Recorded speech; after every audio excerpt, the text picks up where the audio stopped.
عزیز طلباء، آج کی گفتگو میں ہم میر تقی میر کی ایک مشہور غزل کی تشریح کریں گے، لیکن اس سے پہلے ان کے مختصر حالات زندگی اور ان کی شاعری کی چند خصوصیات پر بات کریں گے۔ میر تقی میر 1722 عیسوی کو آگرے میں پیدا ہوئے۔ ابھی ان کی عمر 10 برس کی ہی تھی کہ والد علی متقی کا سایہ ان کے سر سے اٹھ گیا اور اب ان کے سر پر ہاتھ رکھنے والا کوئی نہ تھا۔ علی متقی کی زندگی میں جو لوگ میر صاحب کی خاک پا کو کحل جواہر سمجھتے تھے، اب ان سے بے توجہی کرنے لگے۔ اس لیے میر آگرے سے دہلی آ گئے اور تذکرہ نگاروں کے مطابق اپنے سوتیلے بھائی کے ماموں سراج الدین علی خان آرزو کے یہاں مقیم ہوئے، لیکن خان آرزو کے رویوں سے ناخوش ہو کر میر واپس آگرہ آ گئے۔ پھر چند روز بعد ہی وہ دوبارہ دہلی گئے اور یہاں مستقل سکونت اختیار کر لی۔ اس وقت تک میر بہت مشہور ہو چکے تھے۔ تاریخ نگاروں کے مطابق ان کے کلام کو دوسرے شہروں میں بطور تحفہ لے جایا جاتا تھا۔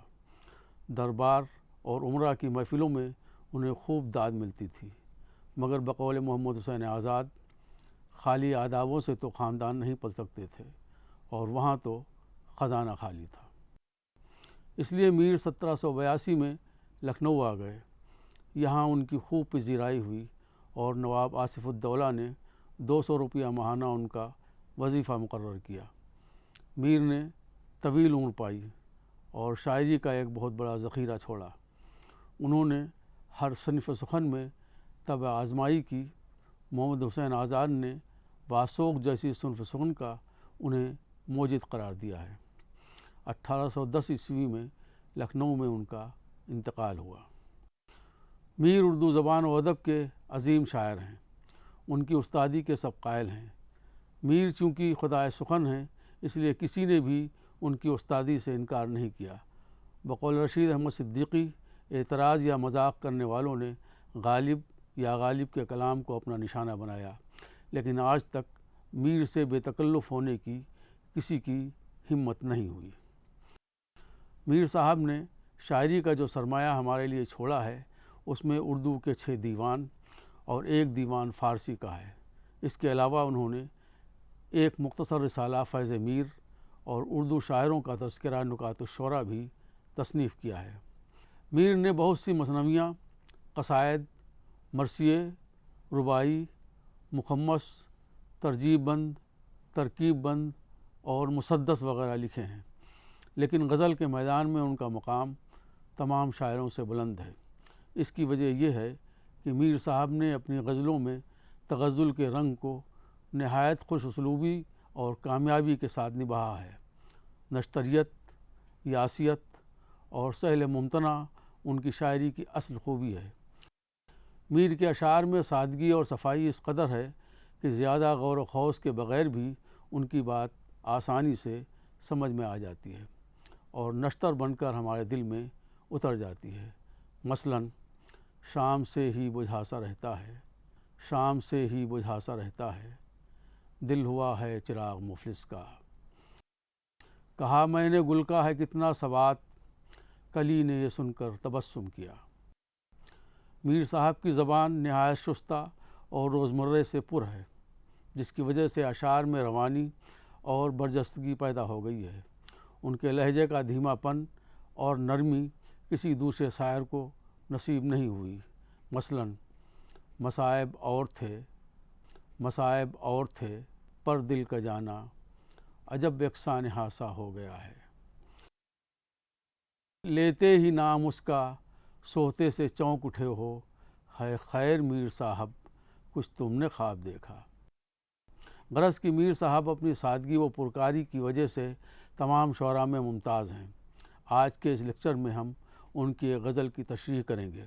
سب سے پہلے ہم ان کی اس غزل کی بلند خوانی کریں گے۔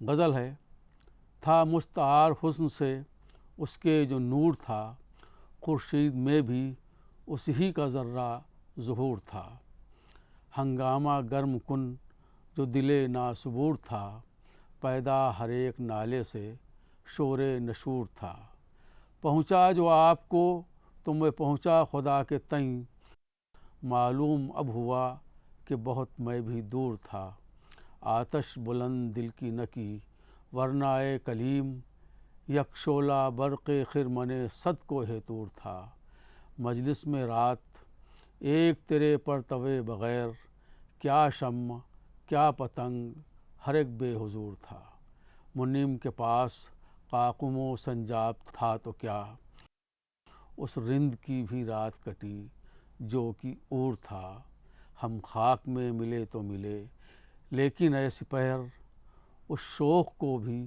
راہ پہ لانا ضرور تھا۔ اور یہ اشعار قطع بند ہیں۔ کل پاؤں ایک کاسے سر پر جو آ گیا، یکسر وہ استخوان شکستوں سے چور تھا، کہنے لگا کہ دیکھ کے چل راہ بے خبر، میں بھی کبھو کسو کا سرے پر غرور تھا وہ تو رشک حور بہشتی حمیم میر، سمجھے نہ ہم تو فہم کا اپنی قصور تھا۔ اب ہم غزل کے مطلع کی تشریح کرتے ہیں۔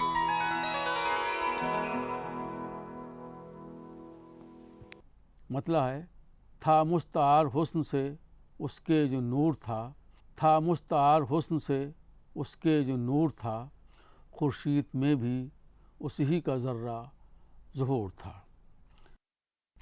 یہ شعر میر کے دیوان اول کی ردیف الف کی پہلی غزل کا مطلع ہے۔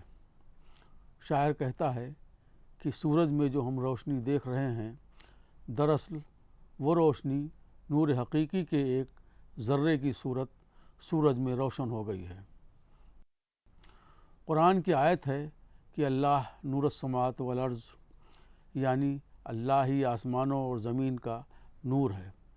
نور کا مطلب یہ ہوتا ہے کہ جو بذات خود ظاہر ہو۔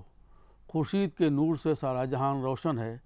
شاعر نے اپنے دوسرے مصرعے خورشید میں بھی اسی کا ذرہ ظہور تھا کہہ کر یہ بات ظاہر کرنے کی کوشش کی ہے کہ خورشید میں ذات خدا کے نور کے محض ایک ذرے کا ہی ظہور ہوا ہے، لیکن اس کی تپش اور گرمی اور روشنی بے حد و بے حساب ہے کہ آنکھیں خیرہ ہو جاتی ہیں۔ یہ وہی نور ہے جسے ہم انرجی کہتے ہیں اور جو بیان سے باہر ہے۔ اب اس شعر کے پہلے مصرعے پر آئیے۔ شاعر نے تھا مستعار کہہ کر اس بات کی طرف واضح اشارہ کر دیا ہے کہ یہ جو آفتاب میں نور ہے وہ مستعار ہے۔ مستعار یعنی مانگے کا یا ادھار لیا ہوا۔ مانگے کی اور ادھار لی ہوئی چیز چند روزہ ہوتی ہے۔ اب ثابت یہ ہوا کہ خورشید میں جو نور ہے وہ چونکہ مستعار ہے، اس لیے یہ عارضی بھی ہوا۔ وجہ صاف ہے کہ خدا کی ذات واجب الوجود ہے اور باقی کائنات ممکن الوجود، یعنی نور خدا یا نور حقیقی واجب الوجود ہے اور خورشید کی چمک ممکن الوجود ہے۔ گویا خورشید کا نور نور حقیقی کا ایک ادنا سا پرتو ہے۔ اس شعر کے پہلے مصرعے میں 2 بار اور دوسرے مصرعے میں 1 بار لفظ تھا استعمال ہوا ہے۔ جب کوئی لفظ شعر میں کئی بار استعمال ہو تو اسے حذف کہتے ہیں۔ حذف 2 طرح کی ہوتی ہے، ایک حذف قبیح، دوسرے حذف ملیح۔ چونکہ اس شعر میں لفظ تھا کے بار بار استعمال ہونے سے شعر کے حسن میں اضافہ ہوا ہے، اس لیے اس شعر میں حذف ملیح ہے۔ غزل کا دوسرا شعر ہے۔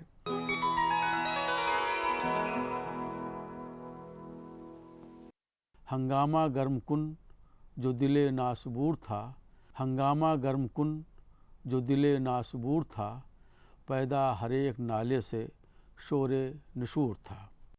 شاعر یعنی عاشق کہتا ہے کہ محبوب کے ہجر میں میرے بے صبر دل نے جو گریہ و زاری اور آہ و بکا کی ہے، اس کا شور بالکل قیامت کے شور کی طرح تھا۔ شور نشور سے مراد سور اسرافیل ہے۔ روز قیامت جو سور پھونکا جائے گا، اس کی آواز اس قدر ہنگامہ خیز ہوگی کہ مردے اپنی اپنی قبروں سے اٹھ کر باہر آ جائیں گے۔ یہاں شور نشور کا ایک اور مطلب بھی لیا جا سکتا ہے کہ قیامت کے روز نفسا نفسی کا عالم ہوگا اور ہر شخص اپنے اپنے معاملات میں الجھا ہوا ہوگا۔ گویا ہر شخص کے باطن میں قیامت کا طوفان برپا ہوگا۔ اب شعر کے پہلے مصرعے کو لیجئے۔ شاعر یعنی عاشق اپنے محبوب کے ہجر میں رات بھر نالہ و شیون کرتا ہے۔ شاعر یعنی عاشق کہتا ہے کہ میرے ناصبر دل نے وہ ہنگامہ مچا رکھا تھا کہ جس کے ایک ایک نالے کا شور قیامت کے ہنگامے یا شور یا پھر سور اسرافیل کی دہشت ناکی کے برابر تھا۔ اس شعر کا ایک اور سادہ سا مطلب نکالا جا سکتا ہے، اور وہ یہ ہے کہ چونکہ عاشق رات بھر گریہ وزاری میں مبتلا رہتا ہے، اس لیے اس کی راتیں قیامت کی راتیں ہوتی ہیں۔ اس کے نالوں کی وجہ سے ہمسایوں کی نیند میں بھی خلل پڑتا ہے اور وہ رات بھر جاگتے رہتے ہیں۔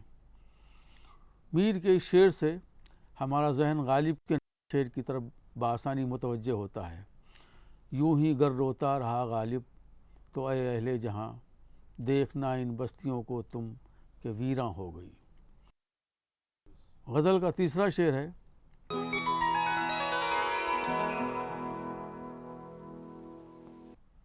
پہنچا جو آپ کو تو میں پہنچا خدا کے تئیں، پہنچا جو آپ کو تو میں پہنچا خدا کے تئیں، معلوم اب ہوا کہ بہت میں بھی دور تھا۔ شعر کا مطلب ہے، شاعر کہتا ہے کہ جس شخص نے اپنے آپ کو پہچان لیا اس نے اپنے خدا کو بھی پہچان لیا۔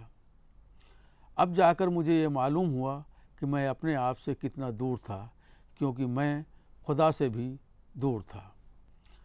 حضرت علی کا قول ہے، من عرفا نفسہ فقد عرفا ربہ، یعنی جس نے اپنے آپ کو پہچانا اس نے خدا کو پہچانا۔ گویا خود شناسی ہی خدا شناسی ہے۔ اب اس بات کی مزید وضاحت ایک حدیث قدسی سے بھی کی جا سکتی ہے، میں نہ زمین میں سما سکتا ہوں نہ آسمان میں، ہاں سما سکتا ہوں تو انسان کے دل میں۔ گویا کہ خدا انسان کے دل میں ہی سمایا ہوا ہے۔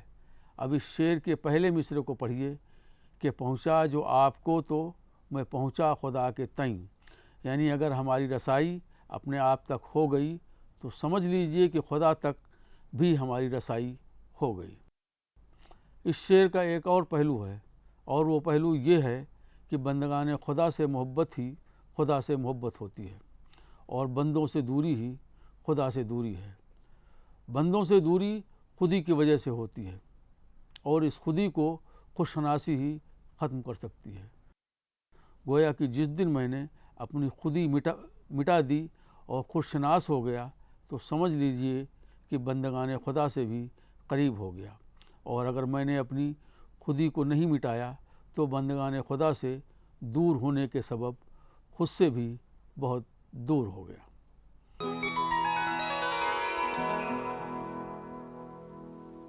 کا چوتھا شعر ہے، آتش بلند دل کی نہ کی ورنہ اے کلیم، یک شعلہ برق خرمن صد کوہ طور تھا۔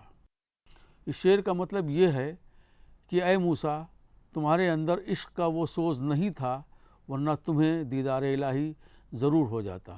یعنی اگر انسان میں کمال جذب عشق ہو تو اسے اپنے محبوب کا دیدار ضرور ہوگا۔ تشریح: اس شعر میں شاعر نے حضرت موسیٰ کے قرآنی واقعے سے فائدہ اٹھا کر بہت خوبصورت عشقیہ اور صوفیانہ مضمون باندھا ہے۔ دراصل یہ شعر اس قرآنی واقعے یعنی جب حضرت موسیٰ نے رب ارنی کہا تو آواز آئی لن ترانی سے آگے کا شعر ہے، اور اس شعر میں حضرت موسیٰ کے شوق دیدار یا جذب عشق کی کمی کا بیان ہوا ہے۔ میر کے اس شعر کو سمجھنے کے لیے اس شعر کا سہارا لے سکتے ہیں، ہمیں بھی جلوہ گاہ ناز تک لیتے چلو موسیٰ، تمہیں غش آ گیا تو روئے جانا کون دیکھے گا۔ گویا کہ عشق میں شدت نہ ہونے کی وجہ سے وہ بے ہوش ہو گئے اور اپنے خدا کے جلوے کا دیدار نہ کر سکے۔ اب میر کے شعر کے پہلے مصرعے پر آتے ہیں، آتش بلند دل کی نہ کی ورنہ اے کلیم۔ یہاں آتش کے معنی سوز عشق سے ہیں۔ اب مطلب یہ ہوا کہ کلیم یعنی حضرت موسیٰ کے دل میں اگر سوز عشق یا عشق کی آگ ہوتی تو یقیناً دیدار الہی ہو جاتا۔ دراصل معرفت الہی عقل کے ذریعے حاصل نہیں ہوتی، اس کے لیے عشق کی ضرورت ہوتی ہے، اور چونکہ کلیم یعنی حضرت موسیٰ میں وہ جذب شوق نہیں تھا، اس لیے وہ دیدار الہی سے محروم رہے۔ اس شعر میں چونکہ حضرت موسیٰ کے ایک قرآنی واقعے کی جانب اشارہ کیا گیا ہے، اس لیے اس شعر میں صنعت تلمیح ہے۔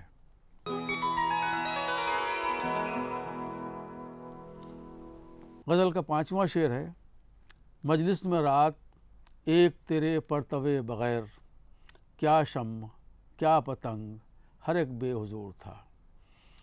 شاعر یعنی عاشق کہتا ہے کہ گزشتہ رات محفل میں محبوب کے بغیر تمام محفل سونی سونی اور پھیکی پھیکی لگ رہی تھی۔ اس شعر کو پڑھتے ہی ہمارے ذہن میں ایک آراستہ محفل کی تصویر ابھر کر سامنے آتی ہے، جو کسی کے انتظار میں اداس نظر آ رہی ہے۔ ظاہر سی بات ہے کہ محبوب کے نہ آنے کی وجہ سے بزم پھیکی پھیکی اور اداس لگ رہی ہے۔ شعر کے پہلے مصرعے میں شاعر نے ایک تیرے پرتوے بغیر کہہ کر یہ بات صاف کر دی ہے کہ محفل میں تمام لوگ موجود ہیں، لیکن صرف ایک وہی نہیں ہے جس کا شاعر یا عاشق انتظار کر رہا ہے، اور یہی وجہ ہے کہ اسے شمع کی روشنی پھیکی لگ رہی ہے اور پروانہ اداس، گویا کہ سرخوشی اور سرشاری سے محفل آری ہے۔ دراصل بات یہ ہے کہ میر کا احساس جمال لطف صحبت کا متلاشی ہے، جو اسے میسر نہیں ہے۔ میر تقی میر اپنے اشعار میں رعایت لفظی سے بڑا کام لیتے ہیں۔ اس شعر میں محفل، پرتو، شمع اور پتنگ جیسے الفاظ ایک دوسرے سے ایک خاص قسم کی مناسبت رکھتے ہیں، جس کی وجہ سے شعر میں الفاظ کے نگینے سے جڑ گئے ہیں اور شعر کی حسن میں اضافہ ہو گیا ہے۔ 6واں شعر: منیم کے پاس قاقم و سنجاب تھا تو کیا، اس رند کی بھی رات کٹی جو کہ اور تھا۔ اس شعر میں میر نے اپنی بے سر و سامانی اور زبوں حالی کے ساتھ ساتھ قناعت پسندی کا مضمون بڑے سلیقے سے باندھا ہے۔ شاعر کہتا ہے کہ امیر و کبیر لوگوں کے پاس اگرچہ سردیوں میں تن ڈھکنے کے لیے قسم قسم کے قیمتی لباس ہوتے ہیں، لیکن اس غریب کی رات بھی کسی طرح بسر ہی ہو جاتی ہے جس کے پاس یہ نعمتیں نہیں ہوتی ہیں۔ اس شعر کو میر کی حیات کے انتشار سے بھی وابستہ کیا جا سکتا ہے کہ ان کی ساری زندگی غربت و افلاس میں گزری۔ ہوش سنبھالتے ہی باپ اور چچا کا انتقال ہو گیا اور وہ در در کی ٹھوکریں کھاتے پھرے، یہاں تک کہ خانِ آرزو نے بھی انہیں بے عزت کیا۔ اس شعر کے دوسرے مصرعے میں رند سے مراد اس قلندر سے ہے جو رضا الہی میں راضی رہتا ہے، یعنی جو قناعت پسند اور غموں میں نباہ کرنے کی سکت و صلاحیت رکھتا ہے، اور اور سے مراد بے سر و سامانی اور مفلسی ہے۔ قاقم و سنجاب وہ بیش قیمتی لباس ہیں جو سردی سے بچنے کے لیے زیب تن کیے جاتے ہیں، یہ امیر کبیر لوگوں کے ملبوس ہیں۔ شاعر نے قاقم و سنجاب کہہ کر سرد راتوں کی جانب اشارہ کیا ہے۔ گرمی اور برسات کی راتیں تو کسی طرح بے سر و سامانی کے عالم میں بھی کٹ جاتی ہیں، لیکن سردی کی راتیں بے سر و سامانی میں گزارنا مشکل ہوتا ہے۔ مگر چونکہ میر قناعت پسند ہیں اور صبر و توکل رکھنے والے انسان ہیں، اس لیے وہ کہتے ہیں کہ جس طرح قاقم و سنجاب رکھنے والے امیر کی رات کٹ جاتی ہے، اسی طرح بے سر و سامان مفلس آدمی کی بھی رات گزر جاتی ہے۔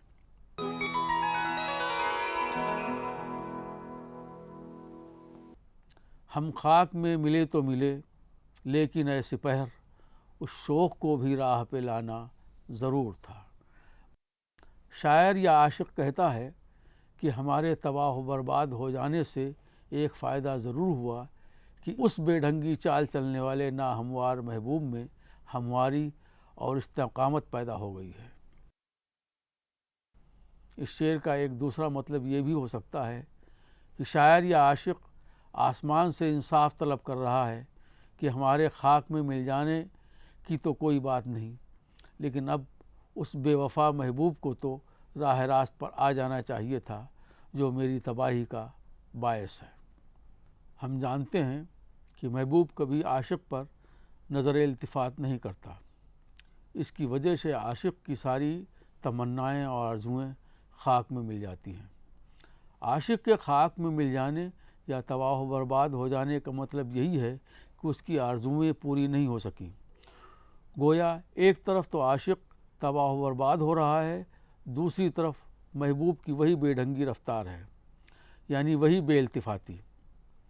محبوب کے اسی رویے پر عاشق یا شاعر کہتا ہے کہ ہر چند کی محبوب کی بے التفاتی اب بھی قائم ہے اور وہ اب بھی مائل بکرم نہیں ہے، لیکن ہمارے خاک میں مل جانے سے محبوب کے اندر جذبہ افسوس کی وجہ سے ہمواری اور استقامت پیدا ہو گئی ہے۔ اس شعر میں شاعر یا عاشق نے سپہر یعنی آسمان سے شکایت کی ہے یا پھر اس سے مخاطب ہوا ہے۔ اس کی وجہ یہ ہے کہ عام تصور ہے کہ تمام بلائیں آسمان سے ہی نازل ہوتی ہیں، اور چونکہ شاعر یا عاشق بلاؤں میں مبتلا ہو کر تباہ و برباد ہو گیا ہے، اس لیے وہ آسمان سے ہی مخاطب ہے جہاں سے بلائیں نازل ہوئی ہیں۔ اس شعر کے پہلے مصرعے میں خاک اور آسمان جیسے متضاد الفاظ استعمال ہوئے ہیں، اس لیے اس شعر میں صنعت تضاد ہے۔ غزل کا 8واں اور 9واں شعر قطع بند ہے۔ کل پاؤں ایک کاسے سر پر جو آ گیا، یکسر وہ استخوان شکستوں سے چور تھا، کہنے لگا کہ دیکھ کے چل راہ بے خبر، میں بھی کبھو کسو کا سرے پر غرور تھا۔ 8واں اور 9واں شعر چونکہ قطع بند ہے، اس لیے ان دونوں اشعار کے معنی ایک دوسرے سے وابستہ ہیں۔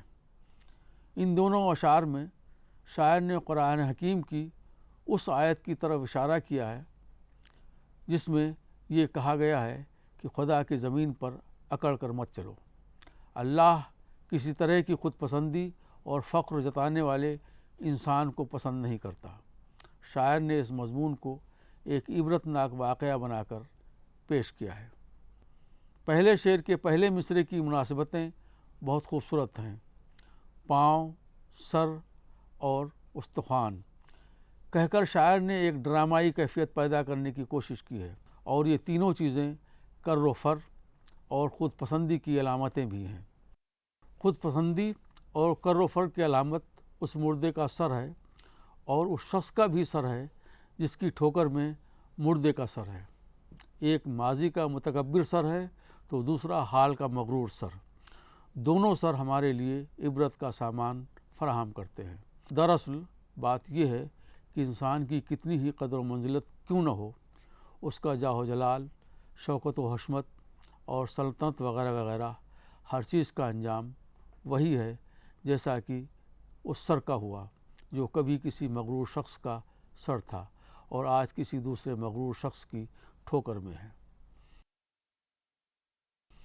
ان قطع بند اشعار میں اس بات کی طرف اشارہ کیا گیا ہے کہ زمین پر اکڑ کر چلنے سے کوئی فائدہ نہیں، کیونکہ آن کی آن میں تمام عظمتیں چور چور ہو جاتی ہیں اور تخت و تاج دھرے کے دھرے رہ جاتے ہیں۔ ان قطع بند اشعار میں میر صاحب نے محض اشاروں میں قوموں کے عروج و زوال کی داستان بیان کی ہے۔